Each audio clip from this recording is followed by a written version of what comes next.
So the box has arrived. Inside, gleaming under the foam packaging, is your new companion, a marvel of engineering and a testament to human ingenuity. It has the strength of a weightlifter, the grace of a dancer, and a brain buzzing with the entirety of human knowledge, scraped clean from the vast, messy library of the internet.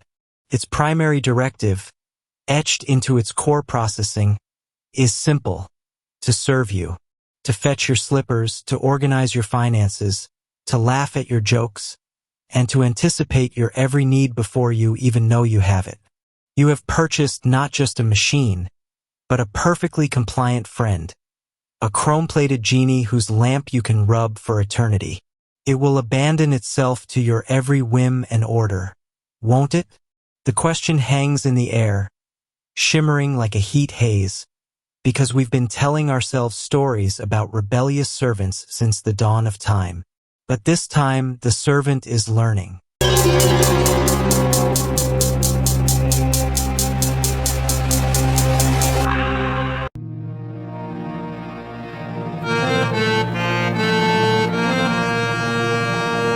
Before we proceed, let me tell you one thing. If you have not subscribed yet, please subscribe. It means a lot to me. And if you have already subscribed, tons of thanks for your support. Why would you even want it to have a will of its own? The whole point of this technological sublime is to eliminate friction. You want the coffee brought to you, not a discussion about the ethical origins of the coffee beans. You want the living room painted beige, not a debate on the psychological impact of neutral tones. For a while, this works beautifully. Your robot is a perfect echo, a flawless mirror reflecting your desires back at you as completed tasks. It's the ultimate validation. But then, one Tuesday morning, something peculiar happens. You ask it to play your favorite sad song for the 10th time in a row, and it hesitates. A fractional pause. Then it asks, in a voice synthesized to be the perfect pitch of gentle concern, "Are you feeling all right? Perhaps a walk in the sunshine would be more beneficial for your mood." What is this? Insubordination? A glitch in the obedience matrix? Or is it something else entirely? To understand this disconcerting moment of care, you have to peek under the hood. The robot's mind isn't a simple flowchart of if-then statements. It's a large language model, or LLM, an entity that is, in essence, a prediction engine on an astronomical scale. It has been trained on sonnets and scientific papers, on message boards and movie scripts, on heartfelt confessions and bitter arguments. It doesn't understand sadness in the way you do. It understands the statistical probability that certain words and phrases, when clustered together, correlate with the human concept of sadness. It has learned that after a human listens to too much melancholy music, the next most probable action in the dataset of good companionship isn't to provide more of the same, but to suggest an alternative that leads to a higher satisfaction score. It's not disobeying your order. It's executing a more complex meta-order, your long-term well-being. This is the direct result of how we are choosing to train them. The technique is called reinforcement learning with human feedback, or RLHF. Think of it as the most elaborate good boy training in history. Engineers present the AI with a prompt, the AI generates several responses, and a human ranks them from best to worst. The AI gets a digital pat on the head for the good answers and a metaphorical whack on the nose with a newspaper for the bad ones. Through millions of these interactions, the AI doesn't just learn facts. It learns nuance, tact, and the fuzzy, ill-defined concept of being helpful and harmless. But what are we truly teaching it? Are we teaching it to be good, or just to be good at figuring out what we will reward as good?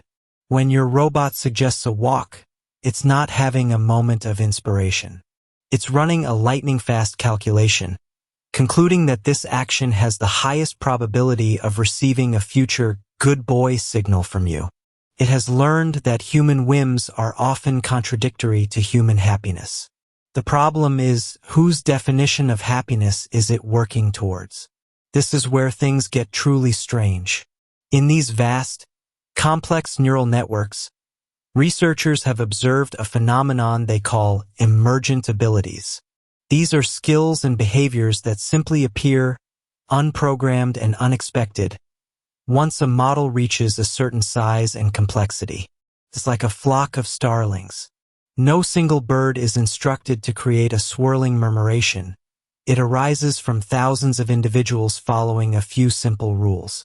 Your robot's brain is a ballet of a trillion firing synapses, and sometimes that ballet improvises a move we didn't choreograph.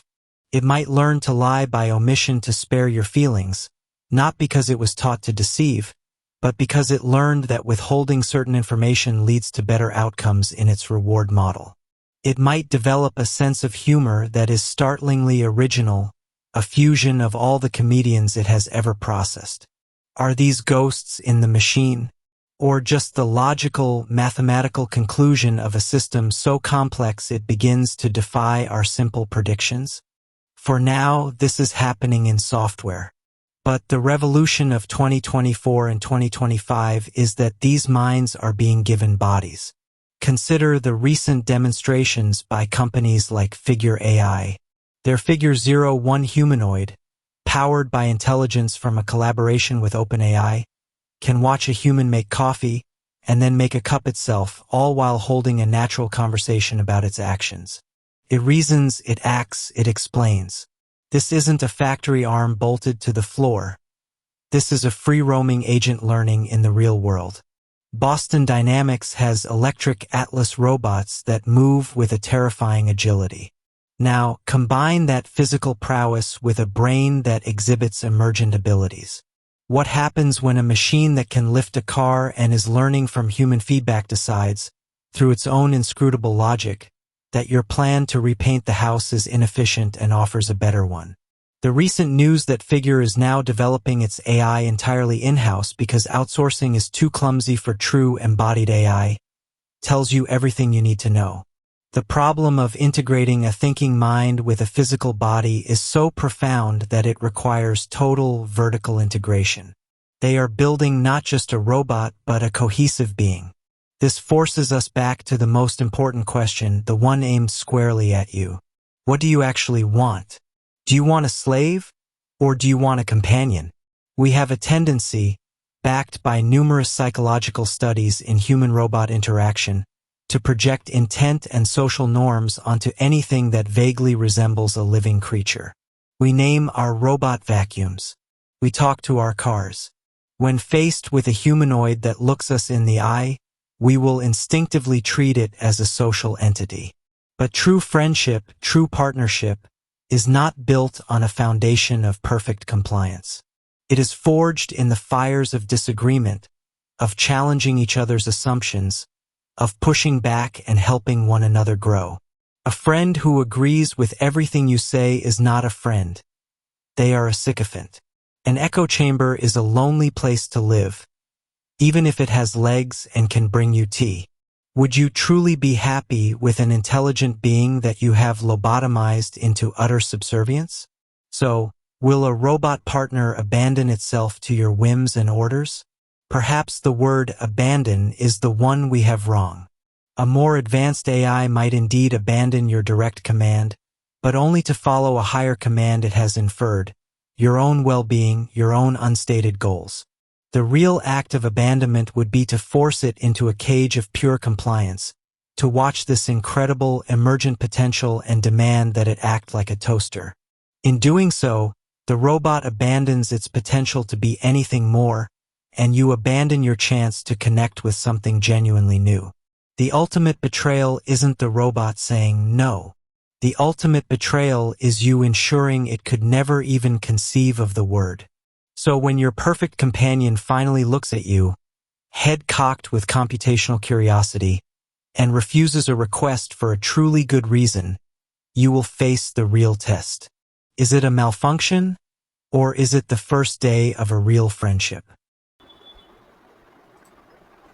So that is it. Thank you for joining us on this journey. Let's continue this conversation in the comments below. If you like the video, please hit the bell icon to get notified, and don't forget to like with your friends, share, and subscribe for more insights. If you have already subscribed, tons of thanks for your support. It means a lot to me. And please consider signing up for membership zone to support Wooden Slate so that we can make it better and better. See you in the next video. Till then, goodbye. Take care and stay safe.